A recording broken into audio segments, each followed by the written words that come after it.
You want answers? I'm as mad as hell, and I'm not going to take this anymore. You want answers? You have offended my family. I think I'm entitled. You want answers? I want the truth. And you have offended the Shaolin Temple. You can't handle the truth. Surely you can't be serious. I am serious. And don't call me Shirley. Radical Rant. Yesterday on the news, I told you a story of an Illinois woman, Michelle DiGiacomo, who lobbied hard to get Arizona medical marijuana law passed, only to now be ineligible for that very Illinois, only to be ineligible for that Illinois medical marijuana protection. The story came out of NBC Chicago, and they mentioned that this woman, she suffers fibromyalgia, rheumatoid arthritis, and spinal stenosis, among other things. But she can't get a medical marijuana card in Illinois because she has a felony conviction for marijuana possession. Because if you used marijuana before and it was illegal, you can't be legal now. I fail to understand the logic behind preventing someone who so clearly qualifies for medical marijuana from being legal because she was illegal last year. But I actually did some research and found the original story behind this. This comes from, ChicagoReader.com, and it's even worse than I originally reported. The way this worked out is that on September 13th of last year, just about a year ago, the Chicago police stormed her two-bedroom apartment and arrested her. She's 52 years old. She lived there with her 14-year-old daughter. They tossed the apartment. You know how they do when they go on these raids. They cuffed the mom, who's 52 and suffers from all these pain disorders, hauled her away in a squad car as her 14-year-old daughter is screaming, "Please, she's all I've got." So DiGiacomo, what happened, the way they busted her is she's accused of ordering 1.5 pounds of pot from a grower in California. Grower shipped it through UPS, or was FedExed, I guess, to a UPS storefront, and the cops were all over the shipment. The package interdiction team, Chicago PD actually has a package interdiction team, said that a drug dog somewhere along the line alerted to it. They then let it go on to its destination. They waited for Michelle to come pick it up. When she picked it up, they followed her. When they followed her, they, caught her and busted her. And she's charged with a Class 3 felony. And that's punishable by up to 2 to 5 years in prison. Street value about $10,000.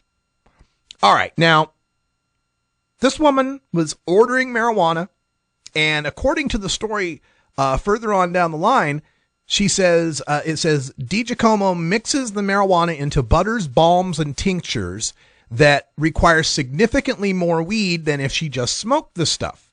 And this is something people don't understand outside of the medical marijuana community. The general public doesn't understand that a medical user can even if they're smoking it, can use easily an ounce a week, sometimes more, sometimes much more than that, just smoking it. But if we start talking about vaporization, they tend to need more. And if we start talking about having to prepare it into edible forms, into tinctures or into butters, that takes pounds to get ounces worth of material.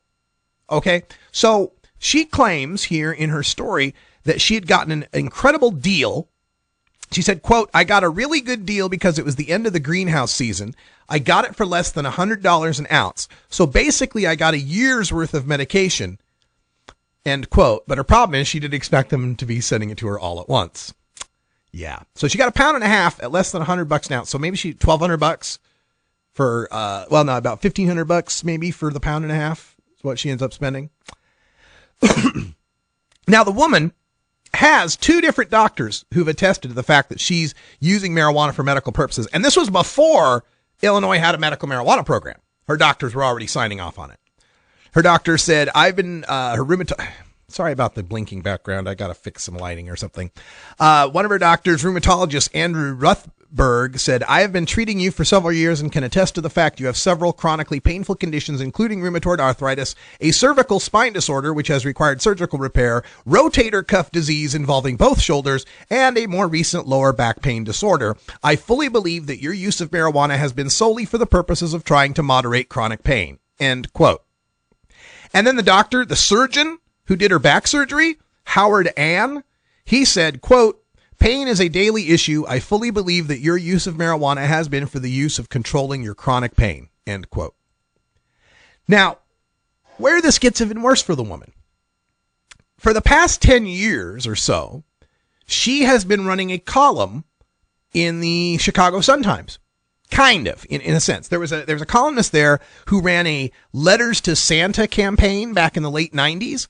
And in 2001, they started doing this Letters to Santa program kind of officially and using it to raise money and get gifts for about 17,000 kids. Now, the guy who originally did it in 2002 left for a gig at the Wall Street Journal. He turned it over to Michelle DiGiacomo. She has been the woman who, for the past almost decade, has been running this Letters to Santa program to help kids, poor kids, get gifts at Christmas. She used to have her husband helping her, but her husband died of cancer in 2008. And so since 2008, she's been unable to handle the more than 10,000 letters a year she gets from kids that are poor looking for Christmas presents. So that's who they targeted. That's who the Chicago PD busted into for her pound and a half of marijuana, for her multiple chronic pain issues. And now this woman isn't allowed to get on the Illinois medical marijuana program. The other thing is, once she got busted, of course, see her mugshot hit the papers and hit the internet and such. She got home after her friends raised $1,000 in bail money for her. She came home to find a 30-day eviction notice tacked to her door. She got kicked out of her apartment, single mom with a 14-year-old daughter. And the police had seized her car. So here's this woman who had gone in front of the Illinois legislature, who had petitioned the governor, who was one of the cases that convinced people that here's a very sick person in pain who could use protection for medical use of marijuana. But because she got caught in 2012, she can't be safe in 2013 under the law. And this isn't the only situation where medical marijuana laws are failing patients.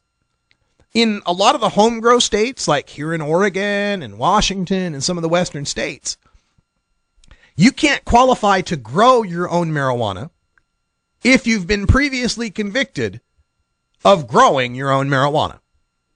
That's right. They make these laws, the idea is, well, we don't want to have drug dealers coming in here and using these medical marijuana laws. And so they put these laws in that say, well, if you've been convicted of a felony grow in the past, which is just about all of them, then you can't become a legal grower in the medical marijuana program.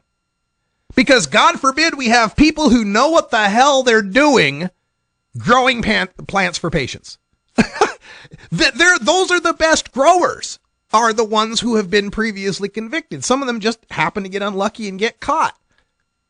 But they could be providing amazing medicine to patients, but can't because you were illegal in the past, you can't be legal now. How about also in these medical marijuana states, other than, say, California and maybe Colorado, where they require you to bring in records? You have to bring in your medical. A lot of people think that medical marijuana is just California. Walk into a tent, say you got a neck ache, and you come out with a card. No, in most of these states, you have to go back to your doctor and get proof of what it is you have that qualifies you for medical marijuana. Like this woman, Michelle, she had to go get proof from her doctors who wrote out those notes that say, yes, it's for your medical use.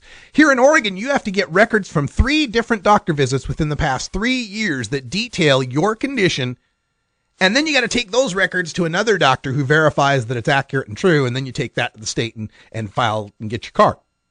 So in these states that require all of these records, there are many people who can't qualify because they don't have records. I need medical marijuana to treat my chronic pain. Well, show us the records of going to your doctor for your chronic pain. I don't go to a doctor for chronic pain. I use marijuana. Well, unless you've been to a doctor for your chronic pain and can prove it, you can't use marijuana for your chronic pain. That is a catch-22 situation that goes on far more than you would expect in most of these medical marijuana states. And how about the fact that these medical marijuana patients, aside from being able to travel to Arizona, Michigan, Maine, Rhode Island, or Delaware, there are only those 5 states that will recognize any other state's card. You're limited to staying in your own home state or visiting Arizona, Maine, Michigan, Delaware, Maybe it's Connecticut, and maybe Michigan took it away, but there's only 5 of them. So you're grounded to your own home state, and you can't even go to your own home state's national parks. Here in Oregon, you can't go to Crater Lake. In California, you can't go to Yosemite. That's federal ground. You can be busted by the feds. Medical marijuana never will go far enough to protect everyone it should. This is the Russ Belville Show. The Russ Belville Show is blogging and podcasting daily at radicalruss.com. That's all the time we got for today. Thanks for joining us. Coming up later on 420 Radio, we've got Free Weed from Danny Danko. Check that out coming up next. We've also got Lively Libra Show and another replay in 3 hours.